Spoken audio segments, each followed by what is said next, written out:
Hello పిల్లలు, welcome to kids zone. మరొక కొత్త కథ విందామా? అవును, చాలా సంతోషంగా ఉంది. అనంతమైన నీలిరంగు ఆకాశం. అక్కడ మేఘాలు దూది పింజల్లా హాయిగా తేలుతుంటాయి. ఈ మేఘాల చాటు దాగి ఉన్న రహస్యమే నక్షత్రలోకం. అక్కడ నక్షత్రాలన్నీ మెరిసే వజ్రాల్లా వెలుగుతూ వెండి గొలుసుల వంతెనల మీద ఒకదానితో ఒకటి సరదాగా ఆడుకుంటూ ఉంటాయి.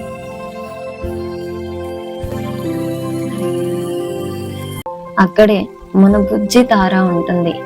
అందరూ పెద్ద పెద్ద బల్బుల్లా వెలుగుతుంటే మన తార మాత్రం ఒక చిన్న మట్టి దీపంలో ముద్దుగా మెరుస్తుంది. తారకు ఒక అద్భుతమైన అలవాటు ఉంది. ఎప్పుడు భూమి వైపు చూస్తూ నిద్రపోయే చిన్నారుల కోసం తన వెలుగులో జోల పాటలు పాడుతుంటుంది. అక్కడ రాజా, మణి అనే రెండు పెద్ద నక్షత్రాలు ఉండేవి. అవి తమ వెలుగును చూసుకొని చాలా గర్వపడేవి. ఏ చిట్టి తార, నీ వెలుగు కనీసం ఒక చీమకు కాని దారి చూపలేదు. నువ్వు నక్షత్రానివి కాదు, ఒక మినుగురు పురుగువి అని వెటకారంగా నవ్వాయి. ఆ మాటలకు తార కళ్ళు చెమర్చాయి. తన వెలుగును తగ్గించుకొని ఒక పాత మేఘం చాటును దాక్కుని ఏడ్చింది. నేనెందుకు ఇంత చిన్నదాన్ని అని బాధపడింది.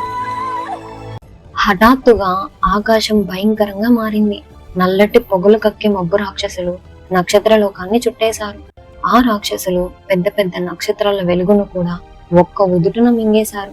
రాజా, మణి లాంటి గర్వపు నక్షత్రాలు భయంతో వణికిపోతూ దాక్కున్నాయి.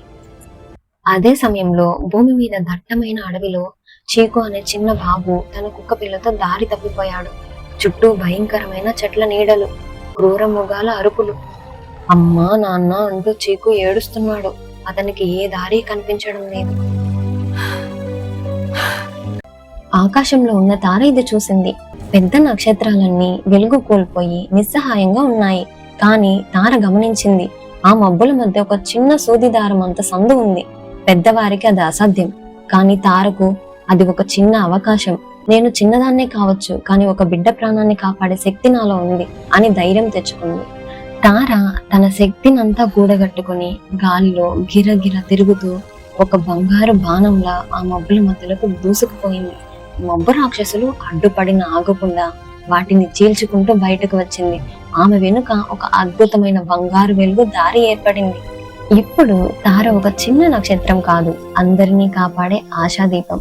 తార పంపిన ఆ చిన్న వెలుగు కిరణం నేరుగా చీకు పాదాల ముందు పడింది.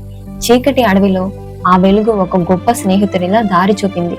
చీకు ఏడుపు ఆపి ఆ బంగారు వెలుగును వెంబడిస్తూ నడవడం మొదలు పెట్టాడు. ఆ వెలుగు అతన్ని సురక్షితంగా తన ఇంటి తలుపు దగ్గరికి చేర్చింది. మరుసటి రోజు మబ్బులు వెళ్లిపోయాయి. తార చేసిన సహాయాన్ని చూసి నక్షత్రలోకమంతా ఆశ్చర్యపోయింది. రాజా, మణి తమ తప్పు తెలుసుకొని తారకు వంగి నమస్కరించాయి. భూమి మీద చీకు తన కిటికీ నుంచి ఆకాశం వైపు చూసి థ్యాంక్ యూ తార అని చేయి ఊపాడు.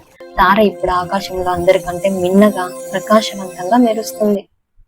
ఈ కథ ద్వారా మనం తెలుసుకున్నది ఏంటి అంటే, బలహీనతను బలంగా మార్చుకున్నప్పుడే విజయం నీ బానిస అవుతుంది. మా ఛానల్ ని లైక్ చేయండి, షేర్ చేయండి మరియు సబ్స్క్రైబ్ చేయండి.